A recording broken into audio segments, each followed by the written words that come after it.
This episode is brought to you by Indeed. You're ready to move your business forward, but first, you need to find the right team. Start your search with Indeed-sponsored jobs. It can help you reach qualified candidates fast, ensuring your listing is the first one they see. According to Indeed data, sponsored jobs are 90% more likely to report a hire than non-sponsored jobs. See the results for yourself. Get a $75 sponsored job credit at Indeed.com/podcast. Terms and conditions apply.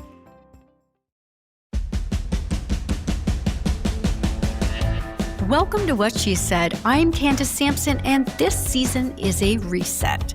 I took a breath, looked around at what matters, and came back to the heart of the show. Here, I talk to Canadian women who tell the truth about their lives without shrinking themselves.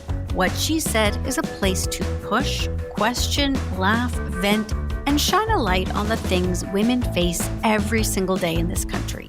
Some conversations will land hard, some will make you laugh in spite of yourself, and a few might just shift how you move through the world. If you want real stories and real voices without the gloss, pull up a chair. This is What She Said. Roxanne Joyal is one of those rare builders who turns big ideas into real outcomes for women. She's the founder and CEO of Andback Coffee, a fair trade, ethically sourced coffee company that buys from women-led and women-inclusive co-ops across East Africa and Latin America and reinvests in their communities. Her path runs from Stanford to Oxford as a Rhodes Scholar to working with the Supreme Court of Canada as a clerk to 3 decades of social enterprise that span artisan collectives, purpose-driven travel, and now coffee. Today, we're talking about what is really in your morning cup, why supporting women growers matters, how conscious consumer choices add up, and the lessons Roxanne has learned building companies that put people first. Grab a mug. This one will make you think about coffee and impact in a fresh way. Okay, Roxanne, I have to tell you, reading your background is like a little bit like reading a novel. Incredibly impressive. Stanford, Oxford, Rhodes Scholarship, time working with the Supreme Court of Canada, and now social entrepreneurship. Is there a common thread that connects all of this for you? Well, thank you so much. I've been incredibly fortunate over my career, and I think it's important to preface this with the knowledge to know that my time at university was mostly on scholarships, which gave me the freedom to be able to choose my path in my career.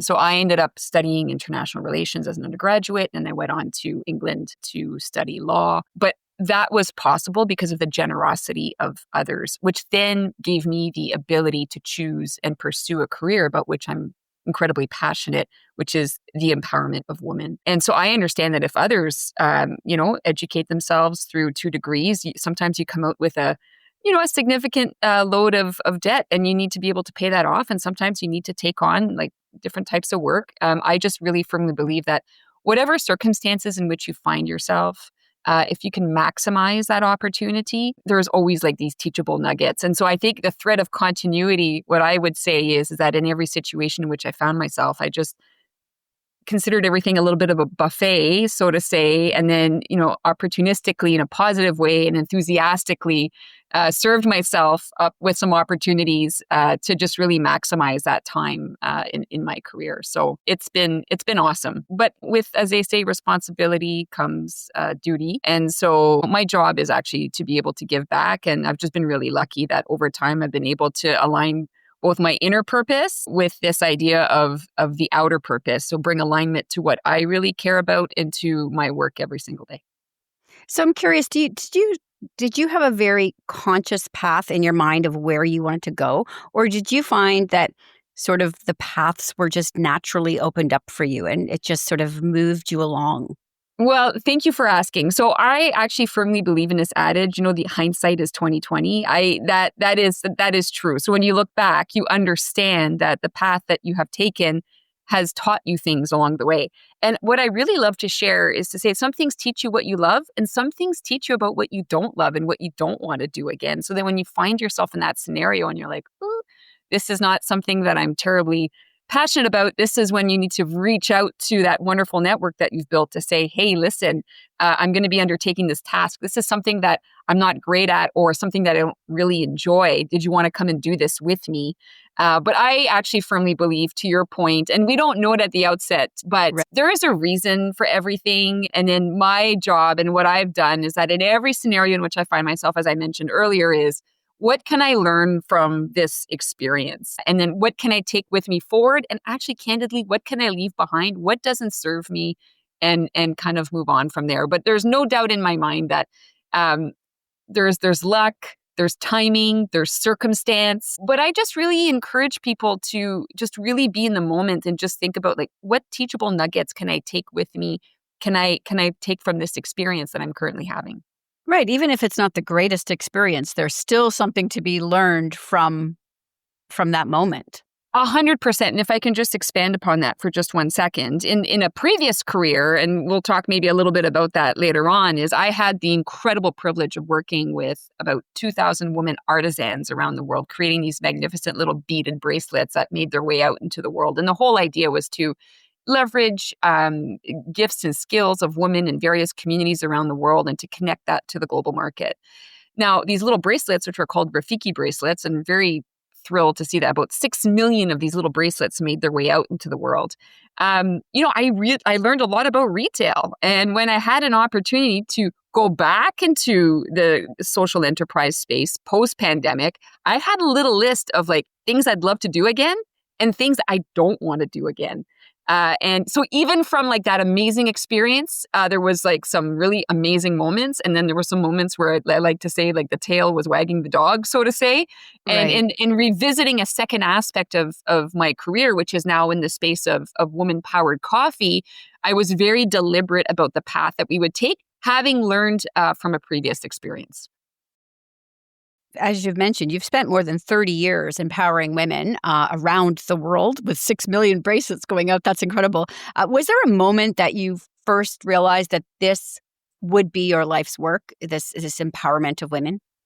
Yeah, so I had this awesome opportunity back in 1996 where I took a gap year. Where back in 1996, that wasn't quite yet done, but was very lucky to do it. And I traveled the world for a year, but volunteered in 2 different countries around the world. I volunteered in Thailand, and I also had an opportunity to travel to Kenya and East Africa. And in both instances, in different ways, I had an opportunity to learn more about the challenges and the opportunities of life for women in some of these developing economies. And I just realized through that year that this is something that I wanted to pursue as a career. I didn't know what kind of shape it was going to take, but it provided me and got me on the path to where I am today. And to be super clear, I'm one person amongst an incredible team of people, and it's all in partnership. So at the end of the day, we walk in lockstep together. And there's just sometimes opportunities or connections to global markets through a social enterprise that provide women with the platform that they need to be able to propel themselves forward. And that truly is how I view my role. And this is indigenous to just business writ large, which is really about finding those mutual connection points that move everybody forward. Because at the end of the day, I think the secret to success in social enterprise is it needs to be a win for everybody, in the whole supply chain and also in the businesses that then, take your product forward. It needs to make sense for everybody. I agree. One of my favorite expressions is a rising tide lifts all boats. And I 100%. think that's how Amazing. everything should operate is you have to lift everybody with you. So what does the word success then mean to you now compared to when you were first starting out? Well, that's a great question. And I a couple thoughts on that. I think and I'm not sure if other people would identify with this, but I would say in my younger years, success was defined by success in terms of the output from any given task. That I succeed at getting this task done Right. were the key performance indicators hit. But I would say now for me, it's less about the outcome. It's more about the process is where I am in my life. And it's about bringing other people along for that ride, or candidly empowering others to move these things along in the way that they feel ownership over that. And so I would say now it's about the journey, not the destination, so to say. It's about figuring out the smartest way to get things done and not necessarily the hardest way. Although like there's always have to lift up your sleeves and get the work done. And then I think the last piece that I'm always looking for in business now is where are we finding traction? And so I often talk about pull, not push. And where we're finding that pull, let's pay attention to that and figure out how to grow that. Where is there alignment? Let's move to where there's some alignment. So really, like right now for me, it's about the people with whom I work. More than actually the accomplishment of task. And then when things don't work out, I want to be able to look back with the people with whom I work and say, what didn't work there? Let's not do that again. So coffee specifically is what you're focused on right now. One of the things you're focused on. And obviously so many of us reach for it every morning without That's right. thinking twice about where that coffee came from and how it made it into our kitchen. Yep. What made you decide that coffee was the next frontier?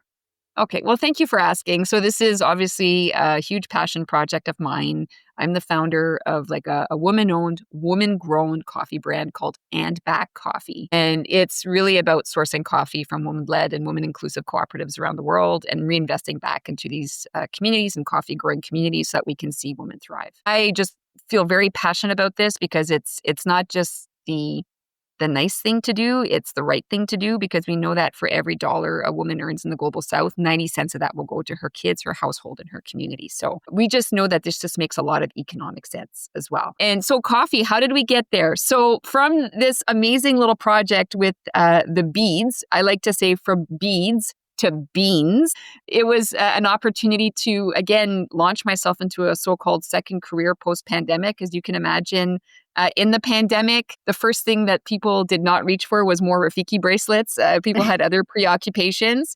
And I was also in the process of gently sunsetting this project. It had been going on for about, I think, 7 to 10 years at that point.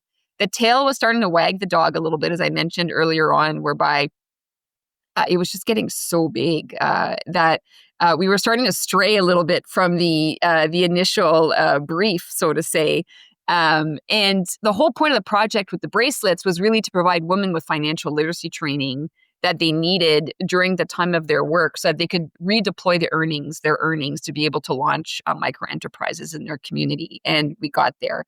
So from there, I figured out what would Act 2 look like. And there were just some really important lessons. I wanted to get into the flow of something people do every single day. A Rafiki bracelet was a bit more of a want versus a need. Now, One may argue that coffee is a want, but I think many people will say it's a need. I think that would be a big argument. So actually, I don't know if it would be much of an argument at all. I think everybody would say that's an absolute need. That's right. So I thought this was actually a really great place to be. And now when we go back to that question we were discussing earlier on about, what are your previous experience? How do you bring that forward? Well, it so turned out that all the countries in which we had these artisan projects happening were in coffee growing countries. And so literally knowing that the mamas with whom I had worked through the beading project were like well set up. They were well set up to move forward. I always like to say a little bit as I literally walked across the street. Now, I didn't do that. It was in another region in the country. But with that same ease, I was actually able to make my way into communities where coffee was grown and started asking questions about, whether there were opportunities for women coffee farmers. And then from this idea of this a woman-powered coffee was born. And then I also realized post-pandemic that we wanted to be a purpose, premium-driven coffee brand available away from home. So offices, cafeterias, hotels, even an airline, because I had done a lot of work in the retail space, in the direct-to-consumer retail space. And that's tough. It can be really tough. And then also as a coffee brand in that space, there's a lot of great people doing a lot of amazing stuff in coffee there. And so I actually thought that the quote unquote disruption or the value add that we could make is by injecting this purpose premium driven coffee brand to help companies actually engage their employees through that daily touch point of coffee by communicating what they care about through their procurement practices, and also to help companies with their commitments around inclusion, around sustainability through their choice of coffee. So this coffee is mostly distributed in what they call the B2B space, in this away from home space, although it is still available online for those who wish to consume it at home. But our first efforts have been in that B2B space. So that's actually been a lot of fun, discovering new ways to communicate with that audience. I'd like to go back to something you sort of briefly touched on, was that, you mentioned that when you were doing the beads, that you had moved a little bit away from, what you had initially started out to. And as a business owner, how do you stay true to those core values you started with, that mission statement? And how important is it to touch that frequently to make sure you stay on those values? Because it is easy to get off track. Yes. I mean, listen, I think entrepreneurs also like that new shiny little thing that's kind of over there. So I think Right. maybe you can be a little bit like cats, in that regard. And I think for us, when I say that, it's just that we had gotten so, and when I say so big, I mean that with humility, but the project had gotten so big that, rightfully so, delivery slots had to be between 12 and 1 on any given day at some retailer. And then just please remember that these were bracelets that were being hand strung in the middle of the Masai Mara or in the Amazon, just to give you a little bit of a sense. And this was truly like trains, planes, and automobiles. And for those who know, they know which movie I'm referring to for that one. Absolutely. But the supply chain was almost, like you would tell people at McKinsey what the supply chain looked like, and they'd be like, this doesn't make any sense. But that was really the whole point of the project, was to make the impossible possible. And so we were, to that regard, that's why we were slowly in the process of sunsetting that program. And we were going to actually like bring it back in, kind of rein it back in, so to say. And I think we've all been there in business where you go through these like periods of like tremendous growth, and then you evaluate what's working, not working, and then you want to bring that back in. But the pandemic was a little bit of a unexpected hard stop, as you can imagine, for so many people.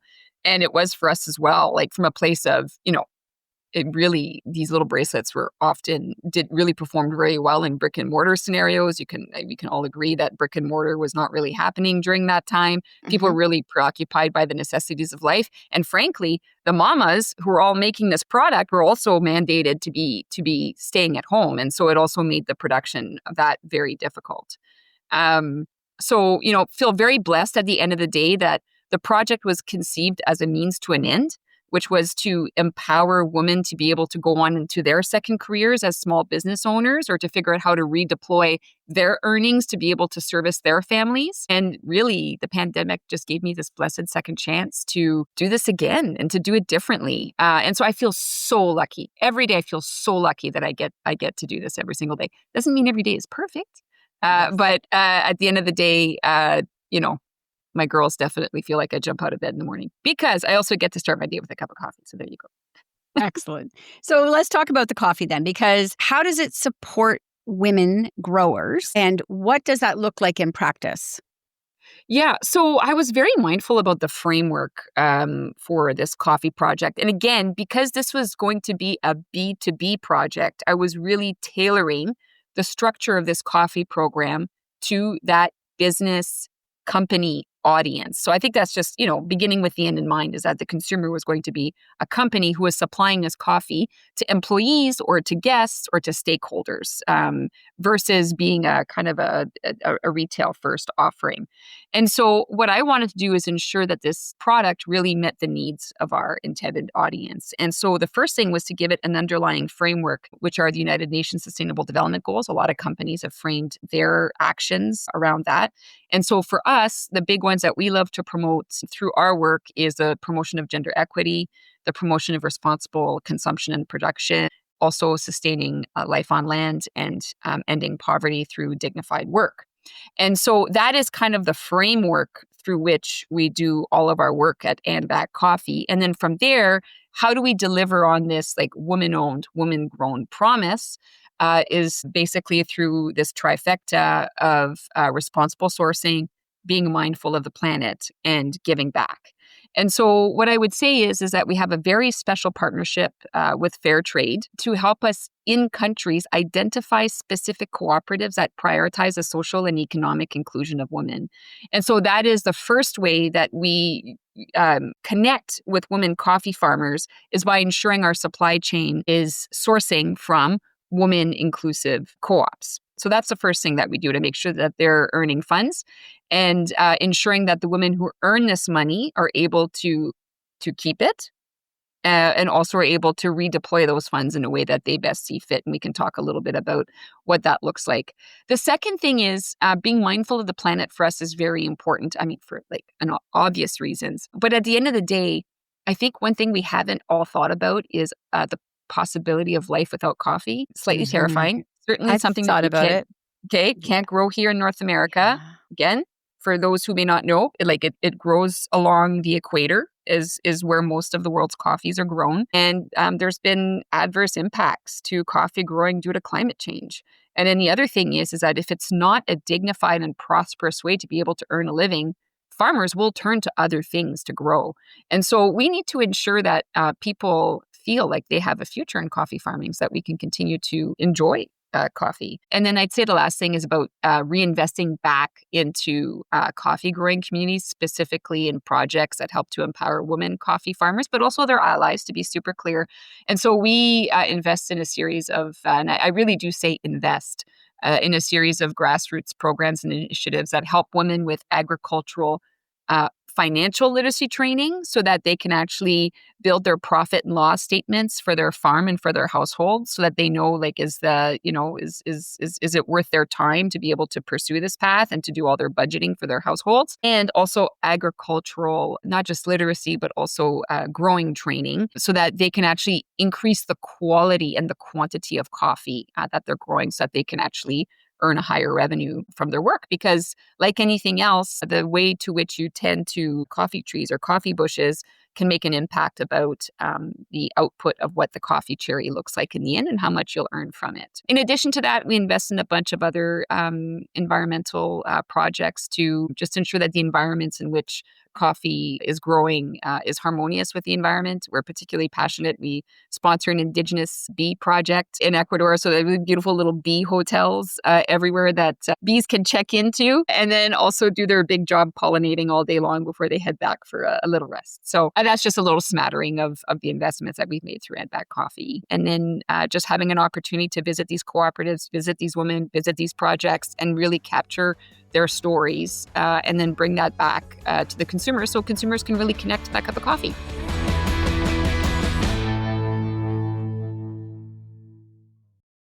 We find Vecna, we end this once and for all, together. On December 25th. We have a plan. It's a bit insane. Everyone in? He knows where we are. Watch out! Get ready for one last adventure.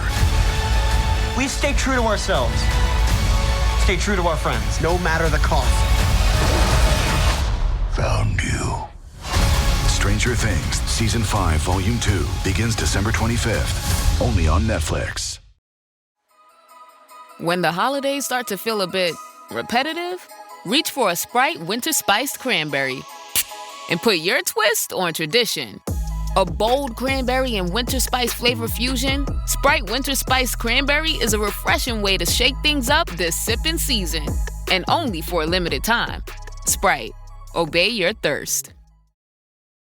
This episode is brought to you by McAfee. I found this great place to stay this weekend. Click on the link and book it. Oh, wow. McAfee alerted me that this site is fake and even blocked it.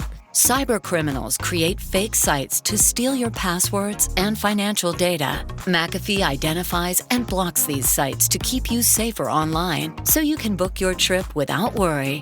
Learn more at McAfee.com/online protection.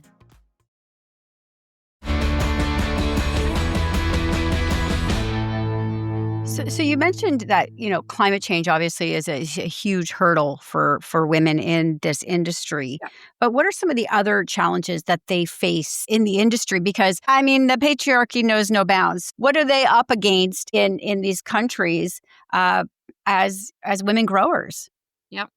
Much like here in North America, there are systemic barriers for women to be able to access capital for their work. This is something that we experience here in the Western world, and it's no different for women coffee farmers there. So again, having the confidence to ask for financing, but let's back up the bus just one more time. It's actually also them having access to title and access to land in the way that they're recognized as well. So just ensuring that women are actually able to co-own the properties that they are harvesting. And then from having like secure title, being able to have access to banks and bank accounts. And even in the most remote areas of the world now, there are so many virtual banks that they can use in countries to be able to do their banking in a way that's very secure and smart. And then from being able to from having that collateral, from having that income, then comes additional opportunity later down the pipe. And that's why we also feel very passionate about financial literacy training for women so that they can figure out how they want to redeploy their income in order to be able to earn more in the future, whether that's investments in businesses or also investments in their children. And that's by being able to pay for school fees and also higher education for their children so that families can prosper.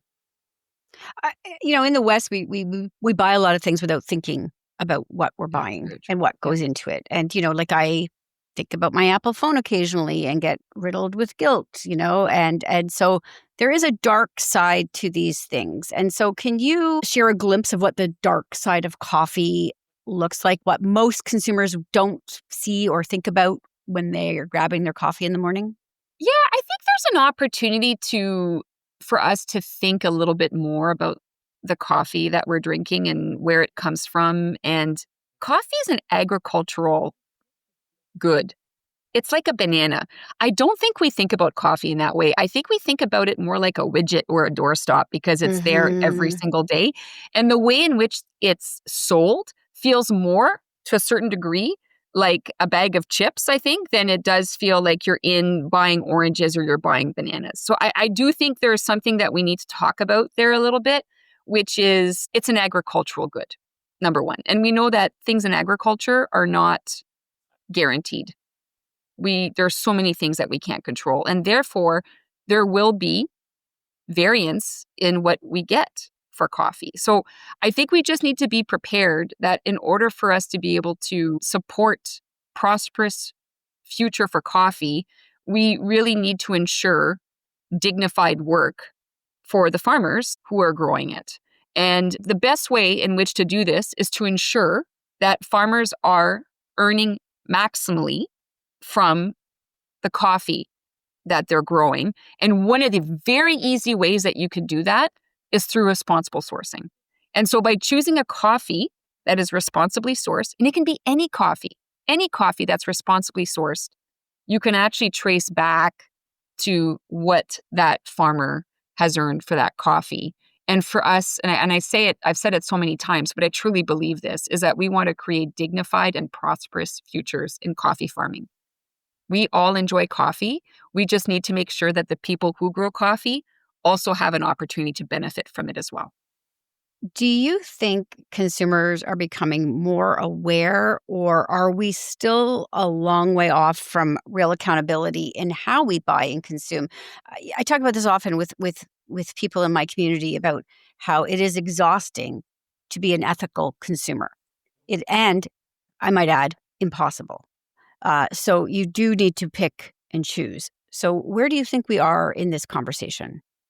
It's a great question. And, certainly my intention is not for people to feel burdened or exhausted. I mean, if anything, what we're trying to achieve through this project is joy and connection. Sincerely, is what we're trying to do. Really, we need to continue to raise awareness about this. Having said all that, where we're seeing a tremendous amount of energy is from, I'd say, like the Gen Z and Gen A audience. And, I had the opportunity to attend a virtual fair trade summit the other day, which was being organized by a group of young people at a university. And so they, actually in this age of like hyper transparency, they are asking the hard questions about where the coffee comes from. And so I think as we continue to be asked these kinds of questions, and we are going to be able to put products out in the marketplace that enable people to know where things come from.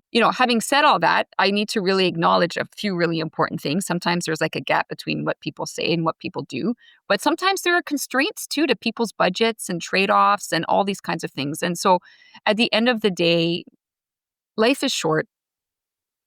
Choose mindfully and just have fun. So, if you can include coffee, if coffee is an easy tick off the box, then so be it. Yeah. And I mean, I think too, again, I'm not going to mention the retailer, but there is a retailer I haven't been into since 2020, but I wouldn't shame somebody for going into that retailer either. Because that's a whole other conversation. And I find that sometimes that's what we do is we point our fingers and we shame people for where they spend their money, and sometimes they don't really have the choice, right? And that's Oh yes, I am the last person who should be. I am not walking in their shoes. I do not know, and I think people who know me well. I'm a big tent philosophy kind of person. I prefer to have lots of people in the tent rather than leave people out of the tent. And if there's a stray out of the tent, then you'll find me at the edge of it beckoning people in. Right. At the end of the day. Let's just focus on what brings us joy. So, and that sort of leads me into my next question, because a lot of your work is about connection and collaboration. So what have you learned about women lifting each other up in business?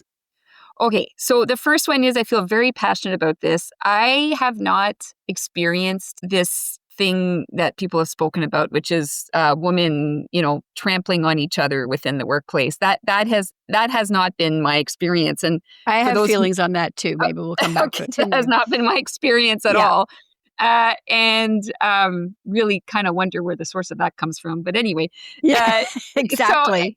So at the end of the day, and for people who know me well, any work environment in which I find myself. Listen, diversity at work is very important for sure, because a variety of perspectives actually increases your productivity, and everybody deserves to be seen and included within the workplace. My workplaces have always been like a high number of women have functioned within these environments. And so, listen, at the end of the day, what I would say is for a long time where men have been at the forefront of a workplace, within their networks, which are also heavily gendered towards men, they have been promoting each other because they have been promoting their friends and their colleagues. Well, it's time for us to do the same. That is my feeling. And we really do need each other. And at the end of the day, successful enterprise, you need an awesome product, but that's not a guarantee of anything at all either. It's really about creating that pull. It's about finding the right timing and the right platform. And that can only happen if you're in my opinion, if you're collaborating with others. Right. I mean, I find personally, as I get older, my brand loyalty goes to companies like yourself, where that story is told, what you stand for, how you work, how you operate. That is what brings me to brand loyalty now, more than anything else in the past would have. So, and I hope that many are shifting that way as well, because it is important to know who is the face behind this brand. How do they function in the world? Because there are a lot of companies that you buy something and you find out the person who owns it is absolutely horrible. You're funding horrible behavior. And, so it is easier when this person is nice. They actually are inclusive. They are actually building up and making the world a better place with their product. And it doesn't have to be a mind-blowing product, right? No, I think I agree. I think an authentic origin story for a product is really important. Yes, I mean, people are very interested about the founder of a product. I have a colleague who, is very passionate about this. He would also say that for a long time, I just preferred to tell that broader story, and now I have an opportunity to interact a little bit more. But as importantly, actually, the other members of the team, I just really want them to feel like they're a part of this origin story as well. I'm just a cog in a bigger wheel here, and that wheel would not be turning without their input and efforts. And so, at the end of the day, I'm just always encouraging our team to think about what value are we putting out there, what value and what values, and like let's attract people that way. I'm really excited about the direction in which this is going. Our appeal is actually a bit more of a psychographic than I would say a demographic, if that makes sense. We cross cut from, fair trade conferences at universities to, the menopause show, right? This is like a broad swath, but what is the common underlying psychographic with just this mindful purchasing and connection to something bigger? And coffee addiction. Listen, my husband would tell you, and I've posted about this, which is when I make my first cup of coffee in the morning, I am literally smiling at the machine. He actually said that to me. You're smiling at the machine, right? I'm like, what? I didn't know that. It's a very powerful connection. So I feel very fortunate that there are so many health benefits to consuming coffee as well. So absolutely. So you've created spaces both literally and figuratively for women to thrive. What's one story or two that stayed with you from the women you've worked alongside? Yeah, I feel so blessed to have been able to meet these women. And, one example would be a woman with whom I've worked for decades in Kenya. Her name is Mama Jane. And actually, a bit more of a leader in her community, I would say.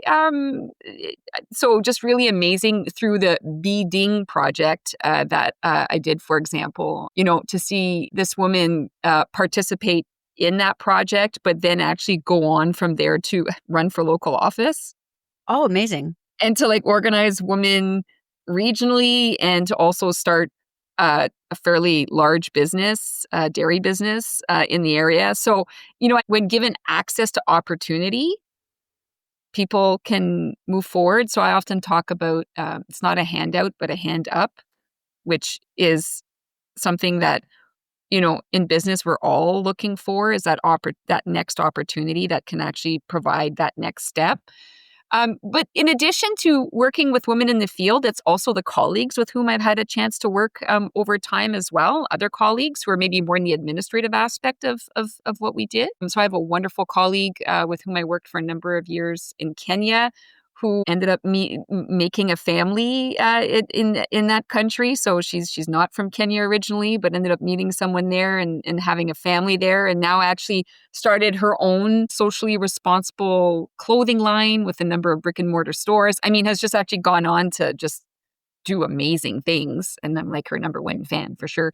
So it's just everyone with whom I've had a chance to work with, just to see where they've gone on in their careers to make an impact. I think once you kind of get into that social impact space, it's a fun challenge.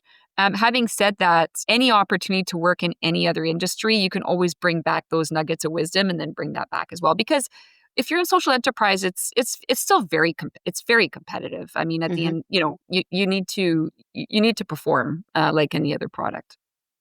So I was witness to your schedule sort of firsthand as we tried to schedule this interview, and you were all over the place. And you're also a mother, a wife, you're a change maker, you travel all the time. You have this really a crazy schedule. So how do you stay grounded when your work stretches across continents?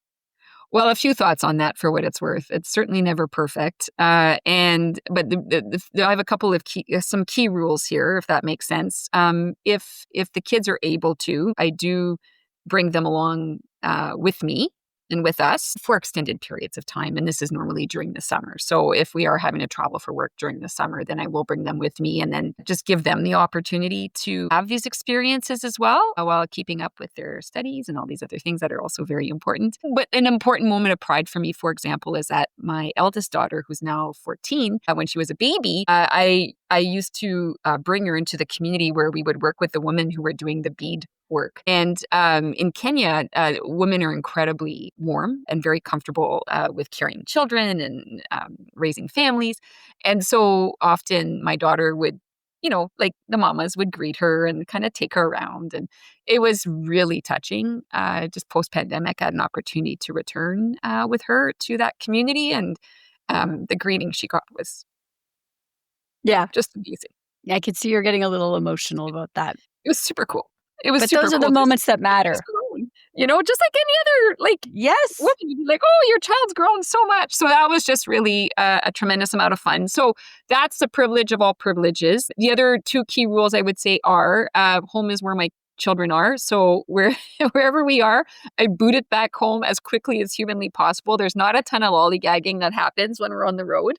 And then when I am also home, and I really mean this with the greatest sincerity, is the opportunity for movement and good food that just really fuels my body. So I'm passionate about being able to get out to classes, yoga classes, be able to move my body, and it actually instills a sense of peace in what I'm doing.